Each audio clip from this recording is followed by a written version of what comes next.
This may honestly be one of the most blatantly fabricated stories we've seen so far. And strangely, that's what makes it useful. Because this one is a perfect case study in how misinformation exposes itself if you simply slow down and examine the sources. The claim going around is that Deutsche Bank is demanding immediate repayment of more than $500 million in loans from Donald Trump, supposedly starting December 31, 2025, with a January 15th deadline. The story insists this demand is tied to Mazars quitting, Trump's assets allegedly being frozen, and that all of this is supposedly triggering a total financial collapse. Before we even ask whether Deutsche Bank is demanding anything at all, there's something extremely revealing we need to look at first. This story includes 13 sources to make itself appear legitimate and well-researched.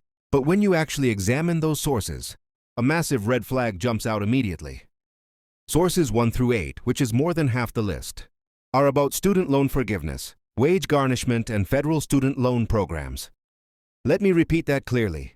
A story claiming that Deutsche Bank is calling Trump's private commercial real estate loan cites 8 articles about federal student loans.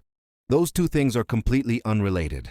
This technique is known as source list padding, and it's one of the clearest warning signs that you're dealing with misinformation designed to look credible. The goal isn't to support the claim. It's to overwhelm you with links so you don't actually check them. But before we continue, a quick moment of honesty. If you genuinely want to support independent breakdowns like this and avoid being misled by viral narratives, become part of a community that actually values verification over outrage, all right? Back to the story. The narrative claims this all connects to Trump's New York fraud trial, framing it as an existential threat to his business empire. According to the story, this was the moment when attention supposedly shifted to the real money behind Trump's wealth. A former Deutsche Bank executive allegedly testified about arranging hundreds of millions of dollars in loans beginning in 2011, claiming Deutsche Bank was essentially the only institution willing to work with Trump.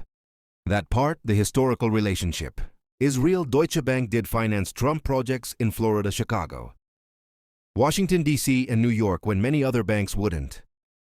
The New York Attorney General alleges Trump inflated asset values to obtain better loan terms.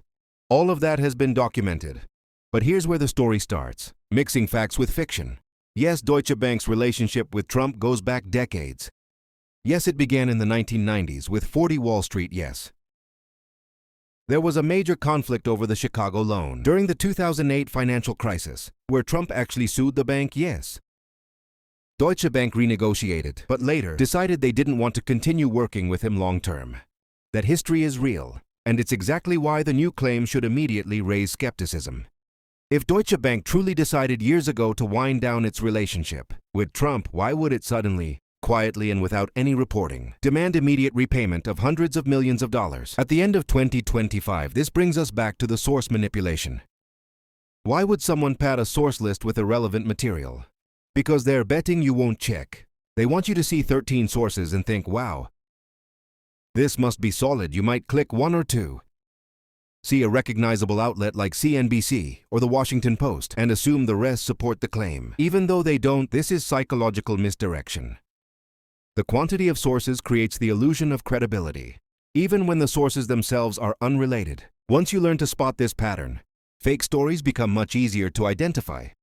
Now let's address the central claim directly. Is Deutsche Bank demanding immediate repayment of Trump's loans? First question, does Deutsche Bank even still hold active loans to Trump? Deutsche Bank was Trump's primary lender for years, especially after his casino bankruptcies made other banks unwilling to lend. That's documented. But after Trump became president, Deutsche Bank faced intense scrutiny, congressional investigations, and reputational risk as a result. The bank began distancing itself. They stopped issuing new loans. Existing loans were expected to mature without renewal. Exposure was reduced. That's been publicly reported. So the idea that Deutsche Bank is suddenly accelerating repayment due to Mazars quitting and assets being frozen requires real evidence, so let's check. Is there reporting from Bloomberg, Wall Street Journal, Financial Times, Reuters, New York Times? No. There is zero credible financial reporting confirming this claim. No articles, no filings, no statements, nothing. If Deutsche Bank were calling hundreds of millions in loans from a former president, it would be headline financial news. The absence of coverage alone is enough to disprove the claim. And that's before we address the recycled misinformation attached to it. Mazars quitting. That happened in 2022, not 2025. Assets being frozen unverified. Patel flipping fabricated MTG. Revolting fiction canon unsealing documents. Never occurred 25th Amendment. Not happening, this is compilation, misinformation.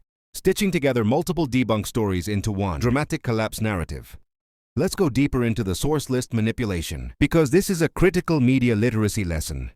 Sources 1 through 8 are about student loan forgiveness, wage garnishment, and federal repayment programs. These are government-backed student loans, not commercial real estate loans issued by a private, international bank. They're included for padding confusion.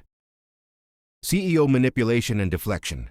If challenged, the creators can point to the long source list and claim legitimacy, even though the sources don't support the claim. Sources 9 through 13 YouTube videos, and advocacy sites repeating the same unverified narratives. By mixing real journalism with irrelevant content and opinion videos, the story creates the illusion that everything is equally credible. Now let's talk about how commercial lending actually works.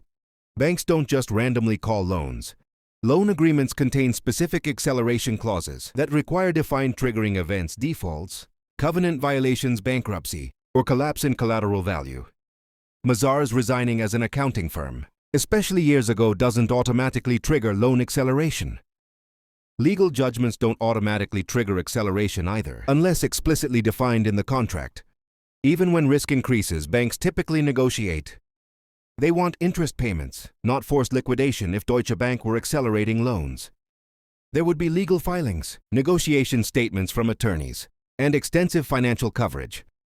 That's how real loan disputes look. Compare that to this story. No loan documents cited, no bank spokesperson quoted, no court filings referenced, no analysis from financial journalists. Just asserted numbers, $450 million, $500 million with no sourcing. Specific numbers without documentation are another hallmark of fake financial stories. Precision is used to simulate authority. Yes, Trump faces real financial pressure. Legal judgments, bonds, legal fees, all real. Could that strain liquidity? Possibly. Could that eventually affect lenders? Maybe, but possible is not the same as happening. Fake stories turn could into is, might into has, speculation into breaking news. That's not journalism. Real journalism distinguishes between what's hypothetical and what's confirmed, so let's boil this down into clear takeaways. Always read sources, don't just count them. Irrelevant sources equals major red flag. Financial claims require financial journalism.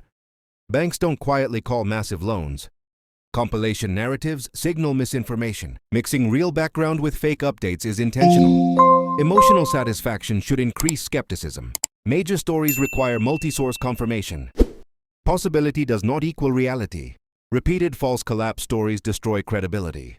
Bottom line, there is no credible evidence that Deutsche Bank is demanding immediate repayment of Trump loans on December 31, 2025. More than half the cited sources are irrelevant. The rest are opinion videos. No financial outlet is reporting this. The story is built on recycled, debunked claims. Trump faces real legal and financial pressure. That's true, but the dramatic collapse narrative being pushed here is not supported by facts. And once you learn to recognize these patterns, stories like this stop being confusing and start being obvious.